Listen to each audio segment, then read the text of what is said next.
টিকটকে অনেক হাজার, হাজার ভিডিও দেখলাম যে ড্রয়িং করে তারপর সেটাকে কালারফুল সুতা দিয়ে সেলাই করে খুব সুন্দর কালারফুল ভাবে সেটাকে ফুটিয়ে তুলছে। তো আমারও দেখে খুবই ইচ্ছে করলো যে এরকম কিছু একটা করি। কিন্তু সবচেয়ে কষ্টের কথা হচ্ছে আমি ফ্লাওয়ার ড্র করতে পারি না। আসলে শুধু ফ্লাওয়ার না, আমি ড্রয়িংয়ে খুবই কাঁচা। তাই দেখা যাচ্ছে যে আমি কিভাবে কি ড্র করব খুঁজে পাচ্ছিলাম না। তাই আমি একটা ফাঁকিবাজি বুদ্ধি করে ফোনের উপর কাপড়টা রেখে একটা 3D আর্ট করেছি।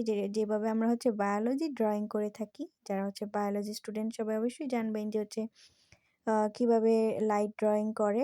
সেভাবেই আমি এই কাজটা করলাম। তারপর করে আমি যখন আউটপুটটা পেলাম, আমার কাছে খুবই ভালো লাগলো যে আমি কাজটা করতে পেরেছি আসলে। আমি সাকসেসফুল হয়েছি এটাতে। ড্রইং না পেরেও আমি এত সুন্দর একটা ফুল ড্র করে তারপর সেটাকে সেলাই করতে পেরেছি। আর সেগুলো এত কালারফুল হয়েছে দেখে আমার খুবই ভালো লেগেছে। আপনারা কে, কে আমার মতো এরকম ফাঁকিবাজি করে থাকেন? অবশ্যই কমেন্ট করে জানাবেন।